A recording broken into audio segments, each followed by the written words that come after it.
ข้าวน้ำจำปาเป็นยังไงข้าวสารเบิดแล้วบ่ยังอยู่แต่ว่ามื้อนี้มีทางอ้ายเพิ่นซื้อมาให้เนาะชื่อเพิ่นอยู่บ่ผู้เพิ่นเคยซื้อข้าวสารอ้ายหยังเนาะโดนเติบเลยตึกตับอ้ายบุญศรีพี่น้องเนาะอ้ายบุญศรีเพิ่นซื้อเพิ่นฝากเงินมาให้อ้ายซื้อข้าวสารให้อีกแล้วขอบใจอ้ายบัญชีหลายๆเด้อฝากเงินฝากคำให้น้องน้อยซื้อข้าวซื้อน้ำก็ขอให้อ้ายอยู่ดีมีแห้งความเจ็บภัยได้ความไข้บ่อยมีปรารถนาสิ่งใดขอให้ได้สิ่งนั้นสมความมุ่งมั่นปรารถนาอย่าเจ็บอย่าจนลำๆรวยๆเด้ออ้ายเด้อสา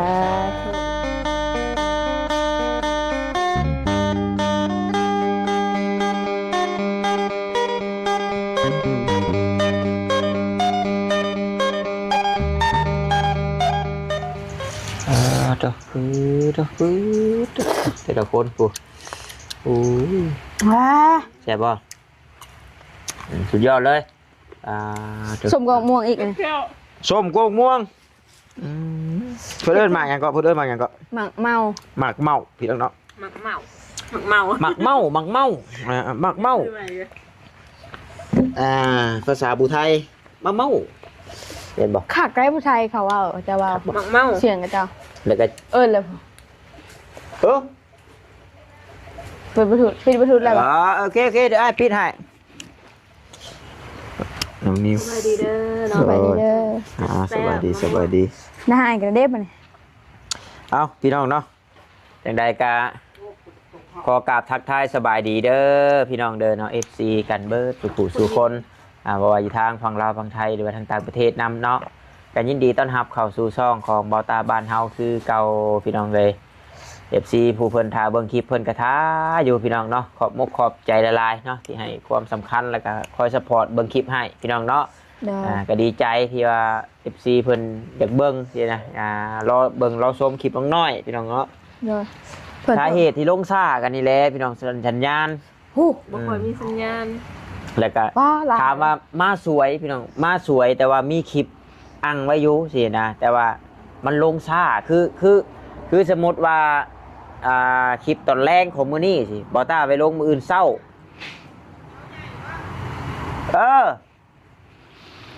น้องนิวบัดนี้พอมาฮอดตอน 12 โมงปุ๊บถ่ายแล้วตอน 12 โมงนี่สิลงให้ FC เบิ่งรถกับพุ่นและกลายเป็น2 โมง 3 โมงแรงสินะและเฮ็ดให้ลงคลิปซ่าพี่น้องเนาะตำนี้นั่นคลิปนึงใช้เวลาอัพอยู่ประมาณครึ่งชั่วโมงหรือว่า2 ชั่วโมงถ้า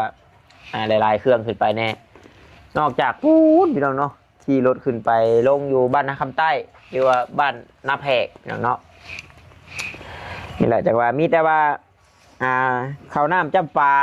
เป็นยังไงข้าวสารเบิดแล้วบ่ยังอยู่แต่ว่ามื้อนี้มีทางอ้ายเพิ่นซื้อมาให้เนาะชื่อเพิ่นอยู่บ่ผู้เพิ่นเคยซื้อข้าวสารอ้ายหยังเนาะโดนเติบเลยตึกตับอ้ายบุญศรีพี่น้องเนาะอ้ายบุญศรีเพิ่นซื้อเพิ่นฝากเงินมาให้อ้ายซื้อข้าวสารให้อีกแล้วนะ1,000 บาทเดือนให้พอได้แบ่งเพิ่นมานะคือว่าง่ายๆปะไว้นี่สอบนี่ซะปะไว้นี่สร้างประเทศแล้วจังคอยเอาเข้าเมื่อก็ได้หรือว่าเจ้าอยากแบ่งเข้าเมื่อก็ได้แล้วแต่เจ้าแต่ว่าเขาอ้ายแก่มาแล้วมื้อนี้เนาะยันอ้ายเพิ่นว่าซ้ายฝากเงินไปแต่โดนคือบ่เห็นซื้อสินะแท้จริงก็ว่าสิซื้อมาแต่มื้อนั้นพุ่นแหละแต่ว่าทางห้านเพิ่นปิดแน่แล้วก็ฝนตกคือเห็นนั่นแหละพี่น้องเนาะฟ้าลงฝนตกโอ้ยพี่น้องลำบากลำบากเห็นอยู่บ่น้อยยับไปอีกจักหน่อยนี่ตูดเห็นบ่เห็นก็เห็นครับเห็นบ่เห็นละเห็นอย่างเดียวเนาะฟังเสียงเอาดิเห็นบ่เห็นนี่หน่อยเดียวนี่เผ็ดจังว่าจังได๋พี่น้องเนาะจักยังจักแสนเลยเงินพอต้าจดไว้อยู่เนาะมือก่อนมือแรกๆดิสามีซื้ออันแกงหน่อไม้เนาะเครื่องแกงหน่อไม้45มือกินซุกี้160พี่น้องเนาะแล้วก็มือวานนี่100 3 ขวดแต่30แล้วก็อย่างอีกว่าซื้อกุ้งเนาะมื้อนี้เนาะซื้อกุ้งแน่ซื้อกุ้งก็170แล้วก็เครื่องตำมันพี่น้องเนาะแม่นปลาหมึกเนาะปลาหมึกน้องนิวคือฮู้กันนี่แหละพี่น้องเนาะแล้วก็ออกให้ ค่าปองเยี่ยมเนาะค่าปองเยี่ยม150,000พี่น้องเนาะเดี๋ยวสิสรุปให้พังดอกพี่น้องเนาะบัตรมันเบิดก่อนเพราะมันยังอยู่บ่ตาเพราะว่าเฮ็ด FC เพิ่นเม่นมานะเงิน1,500เด้ใช้บ่ตาไว้ซื้อของกินให้สร้างคือถ้ามื้อใดว่าโอ้สร้างเพิ่นแบบบ่ได้อันนี้ก็สิได้เฮาซื้อมาถึงว่าสร้างบ่ได้กินก็นี่แหละได้สู้กันกินแล้วก็น้องน้อยแล้วก็นี่แหละสู้กันกินในผ้าเข้าแหละพี่น้องเนาะบ่ได้เจาะจงว่าต้องซื้อให้ผู้นี้ที่นะ ซื้อวันละกิน เพราะว่าคือบ่ตากับเจ้าของเงินติดต่อกันแล้วก็ได้ร่วมกันอยู่แล้วเนาะได้บอกกันอยู่แล้วพี่น้องเนาะแต่ว่าที่เว้านี่เพื่อให้ FC ผู้เพิ่นมิ่นนะเข้าใจว่าโอ้ยันว่าแบบ อย่าเด้อใจสิได้อันบ่ตาอมเงินจริงนะ อันแล้วแต่ว่ายันแบบว่าโอ้เนาะบ่ตาจังใดหลักเอาเงินสั่นสิ เป็นนาย โอ้พี่น้องเนาะ คือเนี่ยนายฟังให้ แม่น ผู้ทำการหาค่าซื้อกินแต่ละเทื่อนี่ก็บ่ต่ำกว่า100,000ปลาย โอ้ย 200,000 แม่น บ่มีดอก สิเป็นเงินกีบก็ได้เท่าใดเงิน1,500ล้านเท่าใด ล้าน300,000หน่อยๆแล้วเบิ่สิคูณให้เบิ่ง นี่ก็เกือบชีวากายครึ่งแล้วเงินนะใส่ไปนี่พอดครึ่งแล้วบ่ พอดเครื่อง มื้อนั้น ประมาณนั้นบ่ทันกาย 1,500 บาทตึกคูณให้685นี่ดิบ่ฮอดล้าน300,000ครับเนี่ย ล้าน27,000 นี่พี่น้องเนาะตัวพี่ชัก ชด300,000ยัง100,000อยู่บ่ฮอด แม่นแล้ว300มื้อนั้นพอรัดเนาะพอรัดเพิ่นฝากมาซื้อเลขก็เลยแตกพัน 1,500 1,600 1,700 1,800พี่น้องเนาะจริงๆเงินแล้วแต่ล้าน27,000 นี่1,800ตึ๊ดเบิ่งสิคูณให้เบิ่งใหม่ตึ๊ดนี่คูณตึ๊ดน่ะพี่น้องเนาะ 1 2 3 3 1 2 3 3 1 2 3เลยอ่ะ ก็มันบ่ได้หยังเพราะผลึกดอกคือบ่ตาว่าแหละเนาะบ่ตัวดอกพี่น้องเนาะโอ้ยน้องน้อย โดย ขนาดน้องน้อยว่าอยากทุเรียนก็ยังบ่ซื้อมาให้กินพี่น้องเนาะกินแล้วก็อึออกถ้าบัดหิวๆแฮงอะไรก็ เห็นหมู่นี่เพิ่นเอามาตั้งขายหลายๆทุเรียนนะมาเต็ม ขากไรนี่ คักบ่ โลละ90 แม่ ก็เห็นทางเขาเงินตรงนี้ว่า บ่ทุเรียนนะ ทุเรียนมัน เขากินตอนนั้นเลยกินบ่เบิด มันแข็งตัวนั้น ซื้อเอา บ่ตอนบ่าวเขาใจซื้อมันนี่เด้ โอ้คักบ่ตัวนั้น ขากอยู่แต่บ่กินบ่เบิดทีม หลายบ่ มันหน่อยก็บ่ใหญ่ซ้ำกว่าเก่าแต่ว่ากินบ่เบิด ช่วงนั้นน่ะน้องน้อยเปิดกินติดต่อกันเด้เนาะตอนดำนาเห็นป่ะเบาบัดไส้แน่เบานิ้วแน่ออกมานี่แน่บัด นี่แหละ อิ่ม โอ้บัดที่แรกบัดโดนๆมามันคืออยากได้บัดเนาะกัดมุย เอามือนะป้าเอามาอันผู้หนึ่งนะคือบ่แซ่บๆเห็นบ่ญาติก็กินผู้ละเม็ดในหนึ่งนะ ใช่แบบนี้ไปเฉยเลย เปิดไปเปิดทายฮูบนกฮูบโนเนาะมีแต่ว่ามื้ออื่นกันนี่แหละมาช่วงเก่าอ้ายสิขึ้นมาเด้อ เสือเดย ประมาณ11-12 โมงเพื่ออ้ายขึ้นมาฮอดพี่ก็คือเก่าแหละบ่อยากให้ท่าแต่เช้า หลุดเข้ามาแต่9 โมงก็ฮอดพี่ถึงมัน10 โมง 11 โมงหั่นเอง แต่ว่า9 โมงกว่าเพื่ออ้ายยังอยู่หน้าอยู่ คนจะเนาะเลย โอ้บ่ให้เว้าเรื่องคนนี่เขาเจ้าท่วงแต่ได้มาคนบ่ได้มีคนในเดียวนะ โอ้เบิ่งในแข้งหลุดบ่กกอยู่ เบิ่งดู มันไม่มีเลย บ่ได้มีเลยนะ เบิ่งนี่มันแข็งเอ้ยเหรอ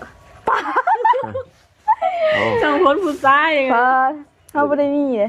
คือแข็งเอ้ยอันเขา หมุด อยู่เฮือน หมุดแดงจนใต้พื้นบ่ได้อะหมุดแดงฉก เรื่อง บาตาบัดขาวเนาะ ขาวบ่ เขาได้เห็นว่า บ่ได้อบซื้อ แหล่จะบ่อบเบิ่งแกนี่แขนคนนั้น บัดบอลมัน เนาะ มัน คนละ บ่ได้ สี อบ นิ้วเลยกับเขานะเพราะเอ้ยเป็นคนดำแดงกับเป็นคนขาวแต่ได้มาก ะมีแต่เข้ากับพุ่นละเดี๋ยวได้จังยางไปเบิ่งเพียงเนาะได้จังยางไปเบิ่งเพิ่นฝากมา1,000ก็เพิ่นหักไป40 บาทพี่น้องเนาะ20 บาทนะ20 บาทบ่แม่น40 บาท พันตัว20บ่ บ้านตัว20 10 บาทตัว1 บาท บ่ได้ที่500เพิ่นเอารถ20 บาท อ๋อ เริ่ เริ่มต้น เริ่มต้น 20 บาท แม่น ฝากก็ได้กระยาเริ่มต้น20 บาท แต่กับบัตรมันก็เป็นอยู่ว่าจังใดนะ แล้วแต่ห้านนำบ่ บ่ต้าว่าบางที่ก็อาจจะขึ้นกับห้านอยู่เด้อเอาบัตรไปเอาเงินให้เอื้อยพี่น้องเนาะเอื้อยไปทำงานอยู่ไทยน่ะหรือว่าเป็นน้ำได้ของแถมบ่1,000เพิ่นเอาอยู่40 บาทพุ่นได้ นั่นมีถ้วย เพิ่นไล่ทั้งของแถมถ้าบ่มีของแถมก็ได้เต็มเพื่อจะว่าหั่นแหละ นะ ถ้า เพิ่น เราบ่เอาของแถมก็ อ่ะ ได้เงินเต็ม มันสิมีถ้วย มี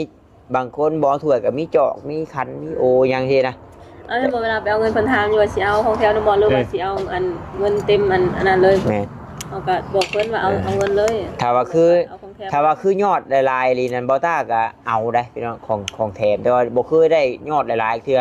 คือเฮาจังบ่รูปเฮาจังบ่ มันเรีย บ่เฮาจังบ่รูปเป็นหยังจังว่าบ่รูปเพราะว่าโอ้ถ้วยก็โลนึงแพงเติบเด้ เพิ่นไล่ใบละ 10,000ถ้าเป็นแบบถ้วยดินถ้วยอันนี้นะเราบอกว่าถ้วย 8,000 9,000 แต่ช่วงบ่ต้าเฮ็ด YouTube ตะกี้ก็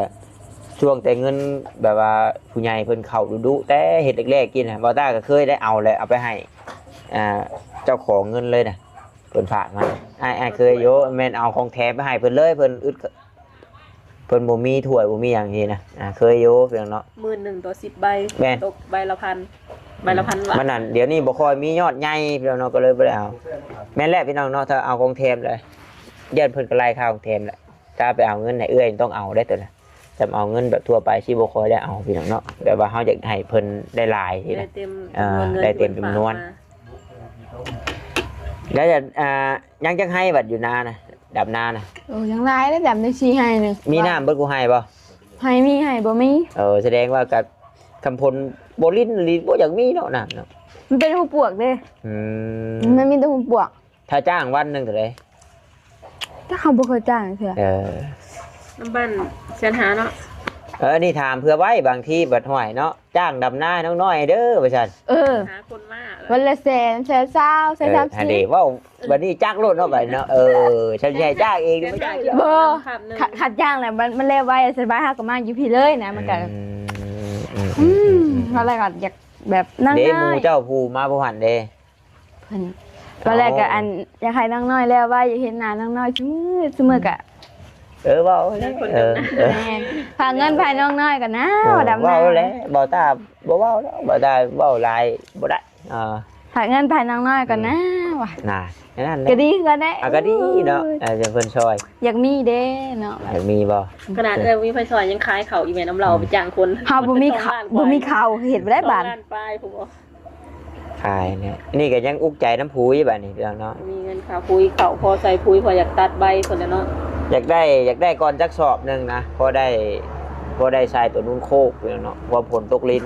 เพราะมันต้องเฮ็ดตอนฝนตกใช่ไหมถ้าฝนบ่ตกแล้วมิดผุยบ่เปื้อยเพราะมันบ่มีน้ำเด้บ่ได้มีคันบ่ได้มีหยัง เอาคนตกวันนี้ให้แต่น้ำไหลลงค่อยมาให้นาบ่เลยไหลจกๆมา แม่นๆแต่ว่าถ้าแห้งรีบก็ไปอีกคือเว้าง่ายๆคือซ้ำนี่แหละพอดีแบบว่ามันตกแล้วมันเปื่อยมันก็ซึมลงเลยสินะ ไงนี่ก็มันไหลลงมาเลยหัวมันเนินเด้ไหลลงมาค่อยให้นาบ่เลย อะไรก็ลงไปโฮมให้หน้าคือ พูด เก่า ว่าได้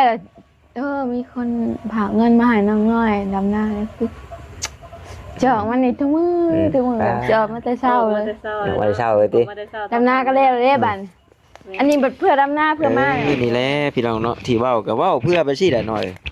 แท้จริงก็บ่อยากเว้าดอกคืออ้ายเว้าเลยคือมื้อวานนี่ก็เฮ็ด FC เพิ่นเม่นหลายพี่น้องเนาะ ว่ามาบัด คือ น้องน้อย คือผู้เพิ่นลุยรถอันลูกไปซื้อมากุ่มเลยจะบอกเลย นี่ไปชื่อน้ำผู้เสือแหล่เพราะหันจัก แสดง เสือแดง เนาะ พูดแรกนะ ก็บอกแล้วเรามาจังหวะขี่มานำบัดอย่างบัดเมื่อบัดอย่างเมื่อ แล้วจะแบบไปกินจังว่าไปฮอดไปกินอันนี้เป็ดน้ำกันสิจักนี่บ่หานะโอ้ยกระบาบเลยเนาะ มืออื่น มื้ออื่น จะไปเอามา อย่าเราบ่มาแล้วเราก็ บ่มาหน้าแล้วระดับหน้าแล้วไอ้ถาม ถ้าเบิ่งบัดนี้เราก็บ่ได้ออกมา ใช้เปิดแล้วใช้เฟซแล้วโทรมึงรู้โทรตอน โทรศัพท์ผู้ เบิ่งโทรเมย์แล้วให้เด้ บ่ก็บ่แม่นว่าสิโทรชาติแบบได้นั่นนี่คือ เฟซเราอ่ะ คือโทรแบบว่าเจ้าเป็นหมู่เนาะคือบ่แม่นอันใดเพื่อแบบว่ามีกินพี่น้องเนาะแบบว่าต่างความลึงเคยกับหมู่น้องน้อยบึกก็เด้อไปแชทเอากันได้มันโทรหาเพื่อนๆเด้อ จักเราชื่อใดลืมชื่อแล้ว ซื้อพริก น้องพริก อันนี้เพิ่น สาวพริกบึกก็เด้อ ฮะ กันแดดเตี้ยนะ คาสิ โอ้ยกันแดดก็ชื่อมาอย่างเดียวเนาะบ่ได้ใช้ บ่ใช่อ่ะ ชื่อเมียหนูแม่ ทิ่มซะหน่อย คือว่าซื่อ นะกันแดดซองเลย ค่ะอันเจ้าพาให้มื้อนั้นก็ไปใส่แหละ เอามาให้มีไอ้ใช่ บ่ไปใส่ ว่ามือน่ะมันพื้นขึ้นแล้วบ่ ถ้ามันบ่เฮาบ่เคยใช้มันบ่ถือกับบ่ คิมซองกับตัวมันแห้งก็แห้งเลย แม่นเลย ตลาดเอ้ย นิ้ว ยังบ่ใส่ถือคิมมันจะใส่คิมซอง ไปแล้วหูกายไปเร็ว ใส่ บู ความรักเนาะ บ่ตัวนี้นุกเขาแดงตัวนี้นุกเขากึกน่ะ บินไปแล้วนะ ใช่ก็ อัน มัน นั้ ก็ นสีชมพูว้าไปหลอดมันจนสี มันเป็นเฮา ของ ใส่ ลาวบ่ จ้ะ ของลาวภาษาลาวเธอเลย ใส่น้ำเด้ มัน ใส่ อายุ2027 เพราะว่าบ่สิพากันนั่งล้อมแลมที่กับพี่แลเพิ่นก็ท่ามันแฮงบัดเพิ่นอื่นก็ได้ลุยเวียกเต็มที่ดอกเพิ่นก็เนาะติดตั้งวงกบอหยังใหม่เรียบร้อยมื้อนี้ก็นี่ก่อน มันก็เลย เบิดไปโย1,550,000 กีบพี่น้องเนาะเว้าอีกก่อนยันว่าผู้เพิ่นเข้ามาเบิ่งมาชมหลังเนาะกองเยี่ยมหรือว่าวงกบประตูวงเยี่ยม กันแดดใส่หน้ามันใส่คู่กับเซตตัวเป็นกระปุกน้อยๆครีมทาว้าวอันนี้นะกันแดดใส่หน้ามันเป็นอันใส่คู่กับตัวเป็นเซตครีมทาหน้าตัวนี้เป็นกันแดดจะซื้อหลอดต่างหากซะบ่ ก็ได้บ่จักน้ำดอกพี่น้องไอ้ตัวนี้เนาะ กระปุกน้อยๆนี่ใส่คู่กันกับเนี่ยใส่หน้ามันนะ แบบไหน มันคือเป็นกระปุกครีมอะแต่มันเป็นกระปุกมนน่ะ โอ้ฮะ กับหมด กลางคืนน่ะ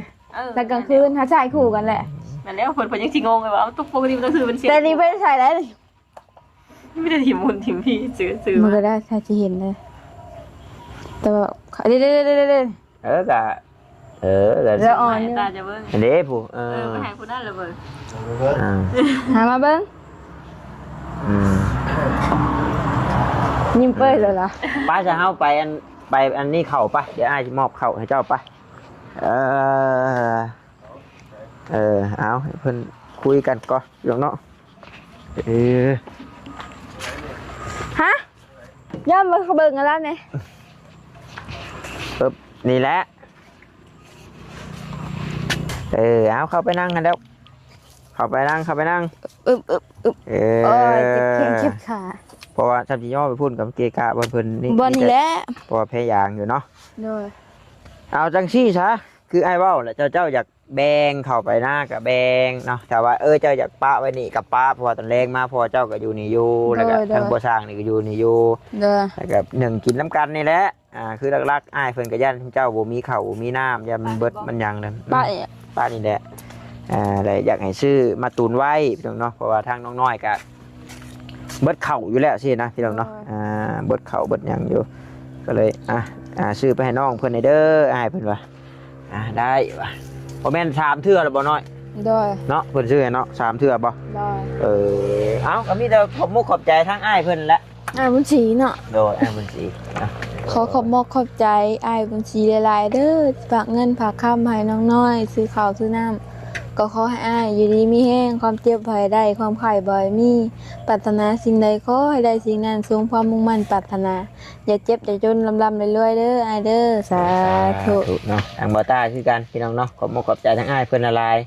ที่เป็นเนื้อเสียใจให้ทางบอต้าเป็นสะพานบุญให้พี่น้องเนาะขอให้อยู่ดีมีแห้งเด้ออ้ายเด้อเนาะบุญคำนำสู่เดินทางไปมาทางใดก็ขอให้ตลอดปลอดภัยคุณพระคุณเจ้าคุ้มครองเนาะก็ขอให้พบเจอได้สิ่งดีๆเด้ออ้ายเด้อร่ำรวยเงินทองปราศจากโรคภัยไข้เจ็บแล้วก็ร่วมถึงเนาะ FC ผู้นางเบิงนางส้มอยู่พี่น้องขอให้ได้บุญกุศลนำกันหลายๆเนาะอยู่ดีมีแห้งขอบใจทุกกำลังแห่งใจทุกมิ้นเนาะที่ติเตือน โดย แล้วก็ที่แนะนำหลายสิ่งหลายแนวเนาะ โดย หลายๆเข้ามาพี่น้องเลยก็ขอบมุกขอบใจหลายๆพี่น้องเนาะสาธุจังได้ต่อน้องน้อยเฮาบัดนี้ โดย แล้วเบิดระบ่เวียกแถวนะ แล้ว ล้างถ้วยล้างหยังเบิดแล้ว ล่างแล้ว เรียบร้อยเนาะแพ้ยางนี่เฮ็ดอันนั้นอ่ะ จักพยางค่ะพยาง สร้างบ่ ตอนนั้นว่าเขาน้องอูน้องอีมาเอาเจ้าทันบ่ ทัน เพิ่นเอารถไถบ่มา โดย เพิ่นนอนเอาหรือว่าตั้งอันนั้นน่ะเพิ่นเลี้ยง นอนแบบมันนี่แหละ เพิ่นมีในห้องบ่ บ่ เนาะภาวนาว่าโคมให้แตกเพราะว่าเด้ออ้ายกับมาบ่ทันนะจากทางห้านเพิ่นแนะนำนะเพิ่นให้ทางตั้งเด้ตั้งเรียนกับละมัดเพิ่นว่ามัด โดย เพราะว่าถ้าเฮานอนเลยมันบ่คือรถใหญ่เด้มันเต้นแหละมันยันมันแตก แต่เพิ่นว่ามันก็บ่แตกง่ายเพราะว่ามันเป็น จังได๋ทางมันยากเบิ่งทางเพราะว่าทางมันยากพี่น้องเนาะแท้จริงบ่ต้าก็อยากแก้เข้าไปให้เขาหน้าแหละแต่ว่าอุ้ยบ่ ทาง ได้ มันเปื้อนรถใหญ่ เพื่อน มันยากบ่น้ำห้องอ่ะ นั่นน่ะมันอันนั้นสไลด์บ่รถ แต่ขนาดรถบอบบี้จนโชว์ขาดละมื้อน่ะ อืม อุ้ยว่าจักละมานะไผมื้อนี้จักอยู่ใด บ่บี้ไปมาบ่มัน มาก็สล็อตหันสล็อตนี่ดอกเพิ่นน่ะถ้าบ่รีรอบ่นี่ดอกแต่กระบาบน้องเพิ่นอยู่แต่เฮาก็มีแต่สิได้ขอตัวจบคลิปก่อนบัดนี้พี่น้องเนาะสบายดีพี่น้องบ๊ายบาย